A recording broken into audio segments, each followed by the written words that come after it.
Oh, you are back. Have you found out the baby's gender yet? Surely, it's a boy, right? No. According to the doctor, it's a girl. What? At that moment, my mother-in-law grabbed a box cutter from the table and pointed it at me. Say it again. It's a boy, right? No. It's a girl. What's so cute about a girl? Girls can't be heirs, and we don't need one. Not having a boy to continue the family line, you really are useless. I was hoping for a boy too. After spending so much on fertility treatments, a girl is unacceptable. The moment it was revealed that the child I was carrying was a girl, my mother-in-law's face turned flushed, and she started yelling at me with the box cutter in hand. I was shocked and fell down, but at the same time, anger welled up from the depths of my heart. What does she think a child's life is? And who does she think she is? I got it, then I will leave with this child. Girls are unnecessary, right? With those words, I left the house. However, I was not going to let it end there. Later, I gave birth to a healthy child. Then, my panicked husband and mother-in-law came to visit me. The shocking truth about the child I revealed left them both astonished. It was too late for them to regret what they had done to me, and the hurtful words they had said to my unborn child. I am a housewife living in LA with my husband. I turned 30 this year, and finally managed to get pregnant with our first child. Until recently, we had been struggling with infertility. And despite trying to conceive since we got married, we had not been blessed with a child. We went through fertility treatments, and when I finally became pregnant, I was so happy I cried, but it wasn't an easy journey. My husband supported me through the fertility treatments, but my mother-in-law constantly complained. It's been 3 years since you got married, and you still haven't had a child? Well, I didn't intend to tell you this, but I seem to have a body that's hard to get pregnant. I do want a child, though. Do you mean you can't have children? Not exactly.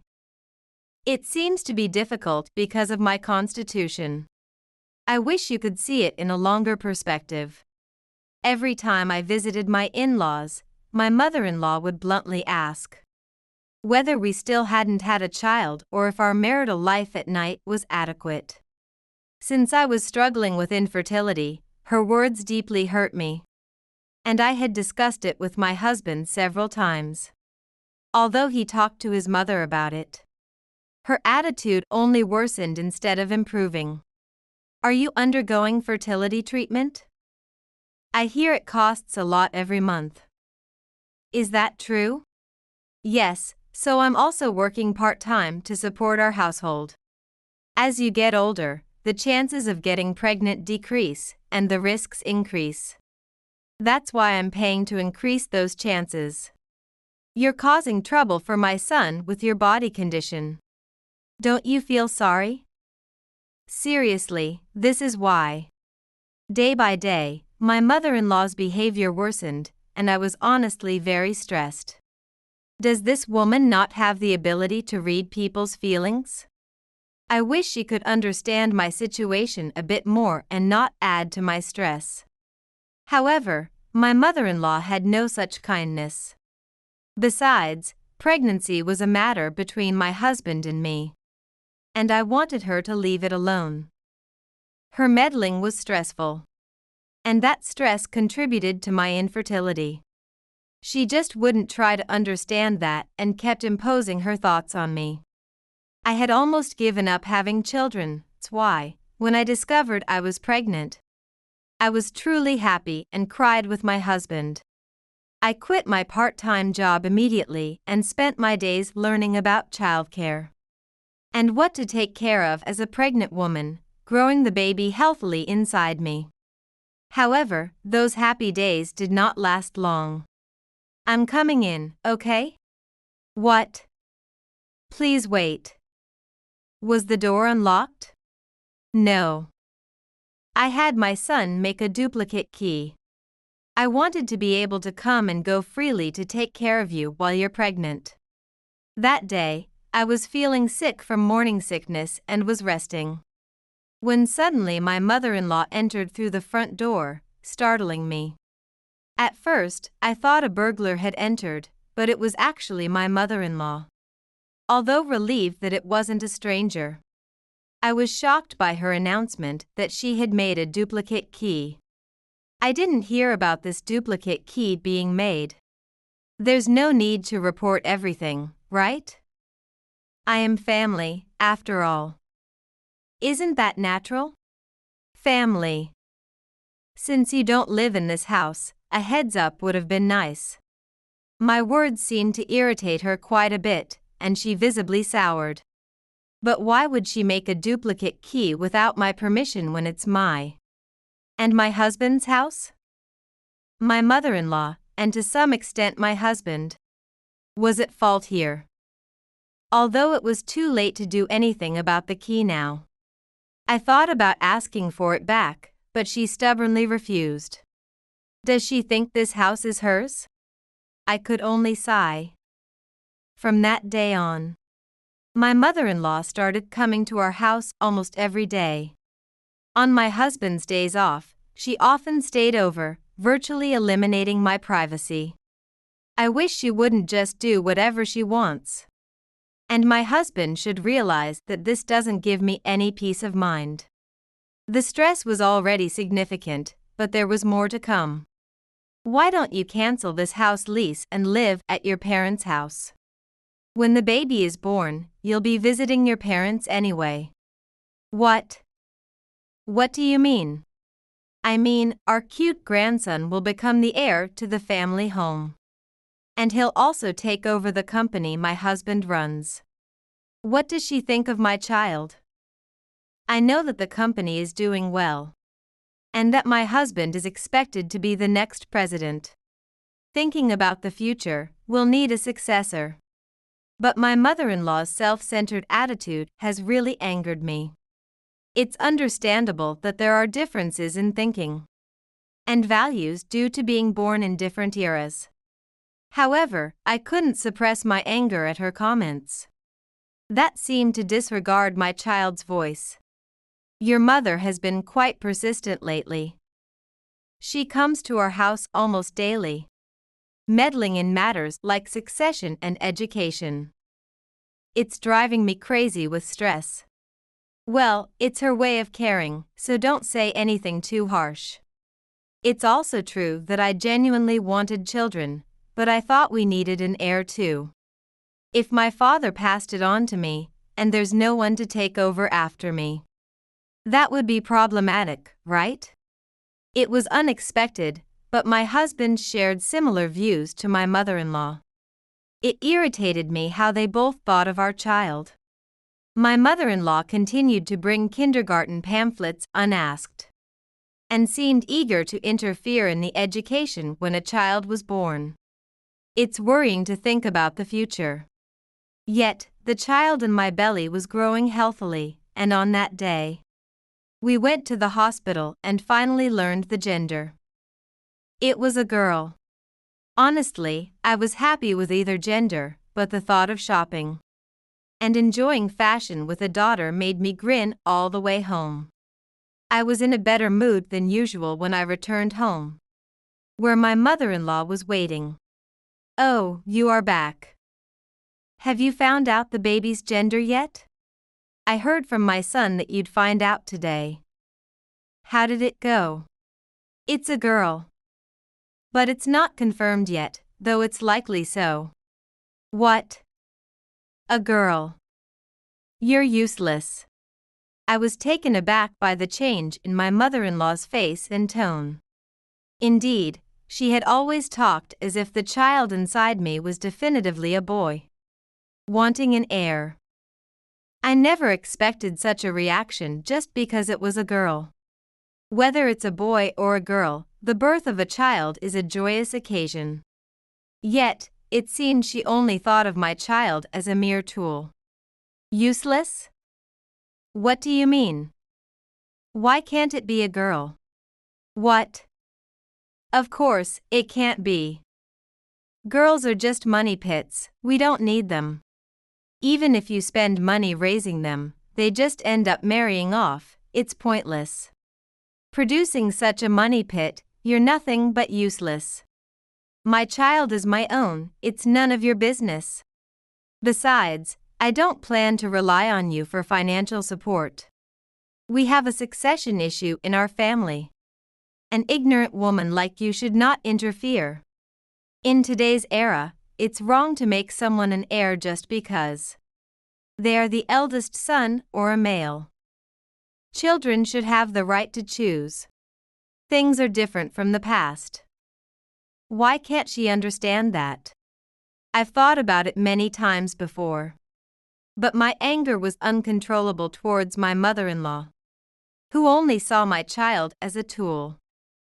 However, unable to control her emotions, she picked up a box cutter from the table and pointed it at me. Perhaps you won't understand unless you experience some pain. Her eyes were those of a psychopath, truly terrifying. It's unthinkable that such a person was ever close to me. But since it was already late afternoon, I went into the bedroom and locked the door, waiting for my husband to return. Hi. Is it true, the child is a girl? Yes. I went to the hospital today. I thought it was going to be a boy, not just some money-draining girl. Isn't that unbelievable? Well, indeed. I also hoped for a boy. There are issues with the company. Mom is right. The amount of money spent on one child is significant, and it's just wasted money. I had hoped that my husband would be on my side. But he spectacularly betrayed those expectations. Likely, he has no sense of being a father. I was already dismayed by my mother-in-law. But they are truly alike. Trash breeds trash. But, at that moment, I made up my mind. Fine, then the useless money-draining parasite will leave. What? I don't work, I barely manage the housework. And you don't need a pregnant woman carrying a money-draining girl, right? That's why I'll leave. Fine, do whatever you want. At least you can act your part in the end. There was no attempt to stop me as I said I would leave. I fully understood their views and feelings towards our child at this point. And I had no intention of returning. Maybe I thought I'd just go back to my parents' house until I gave birth. But that wasn't the case. I packed my things and returned to my parents' house. When I told my parents about everything, they listened silently until the end. They said I could live at their house for a while after giving birth. And I decided to divorce my husband and cut ties with my mother-in-law. Then I lived a stress-free life at my parents' house. The baby in my belly growing healthily, reaching the 9th month of pregnancy in no time.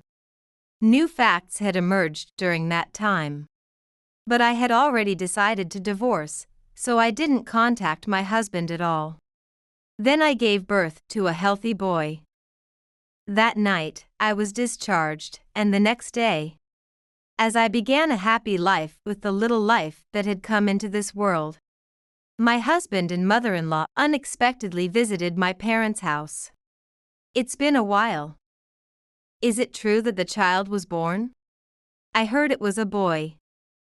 Wasn't it a girl? I didn't even get a call about the birth. I was really surprised when Dad told me. Why didn't you contact me?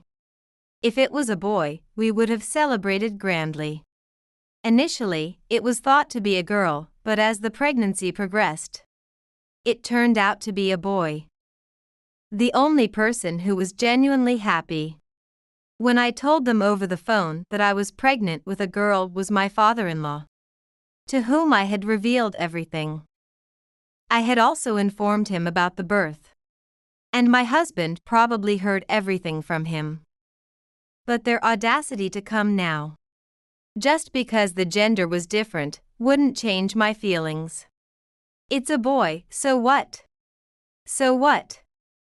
Now we have an heir. Truly a cause for celebration. For now, when are you coming back? Mom said she'd support you, so pack your things and come home soon. I had informed my father-in-law that I was getting a divorce. But had he not been told? However, I have no intention of returning to these two.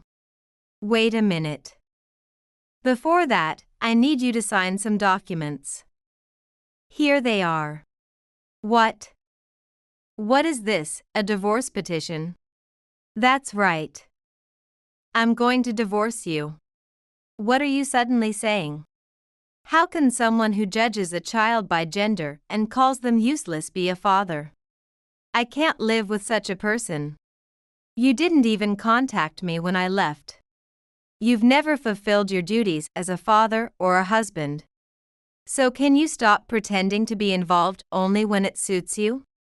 When I spoke clearly to my husband, he froze in surprise.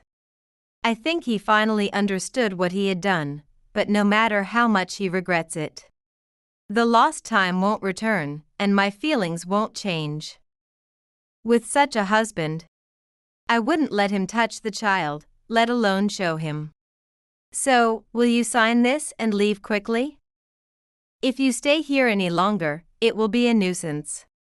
Wait a minute, what you've been saying is all over the place. You're the one who left on your own, right? Besides, there's no way you, with no income, would get custody after a divorce.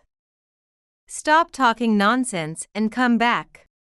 It's the father who won't get custody. Don't you know anything about the law? Please go study properly. Indeed, I have no income. But my husband will pay child support. That's the law in the States. When I said that, the two of them fell silent. But my husband stubbornly refused to sign the divorce papers, so I closed the front door. They continued calling for me from outside the door, but I ignored everything. Two adults, really pathetic and embarrassing. When my father said that he would call the police if they continued to bother us, they reluctantly left. A week passed, and just when I thought I hadn't heard from them, my husband contacted me. Hello? What did you tell Dad? Huh? The day I returned from your parents' house. Dad said he wanted to talk about the company. He said it's about time for me to take over because of his age, so I quit my job. Then, he said he wouldn't let me take over the company, and he's divorcing Mom. He said he doesn't need someone who judges by the child's gender. You did something, didn't you? I knew my father-in-law's character well, and he had been on my side all along. But I didn't expect him to take such drastic measures against the two of them. Well, to someone with common sense, this might seem natural. That's how terrible what my mother-in-law and husband had done was. I didn't say anything special, but he said he'd help with the divorce proceedings. Of course, I'll receive child support, and from now on, neither you nor your mother will see or meet the child. Just keep that in mind. Wait a minute, there's no way that can be right. I was planning to love the child whether it was a boy or a girl. It was just a misunderstanding. Can you stop with the excuses now? It's unseemly. You definitely said it, you wanted a boy and didn't need a girl. Since you don't need one, I'm just going to divorce you, nothing more, nothing less. I said that and hung up the phone. My husband kept calling back several times, but I ignored all of them. Then he came to my parents' house again. This time with his mother. The same old story. What made them think I would forgive them after what they had done? Even if they now felt a sense of crisis and came to apologize, it wouldn't move my heart. Any further contact from them was nothing but harassment. I sighed deeply and went to the front door. Really, this is such a nuisance. Can you stop? It's different. My husband also said he wanted a divorce. I've finally understood how terrible I was to you. I'm truly sorry. From now on, I'll cherish both you and your son. Please forgive us. I'm out of work now, and I can't imagine divorcing you. Besides, we have a child. Won't you forgive us? If they were truly remorseful, I might feel like forgiving them. But it seemed to be just superficial apologies. With that in mind, I continued the conversation calmly. By the way, your husband mentioned something.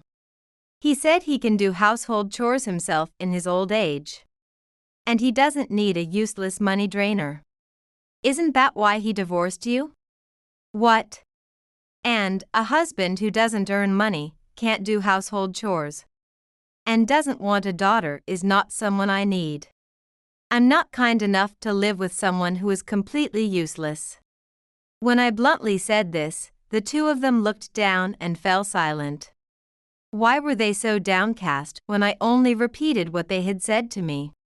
If they couldn't understand the harshness of their words until they were on the receiving end, then they're foolish beyond help. I had no intention of dealing with such fools any longer, so I called my father-in-law.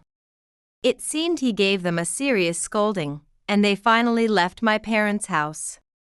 A few days later, my father-in-law contacted me to inform that my husband had filed for divorce, and that he had transferred the accumulated child support and his debts into my account.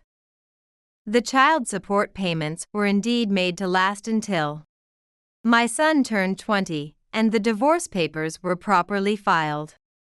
My father-in-law had also divorced my mother-in-law, and she was apparently kicked out of the house. Although he was the president of the company, his salary wasn't high, so there wasn't much money for her to receive from the divorce settlement. From now on, my mother-in-law will have to find a job and live on her own, and no one will be there to help her. Well, my jobless ex-husband and my mother-in-law can just lick each other's wounds for all I care. As for me, I'm living happily at my parents' house with my son. What's necessary for a happy life isn't a promising son or a beautiful daughter. Just having a beloved child who came into this world and a family you can trust is enough to make life joyful.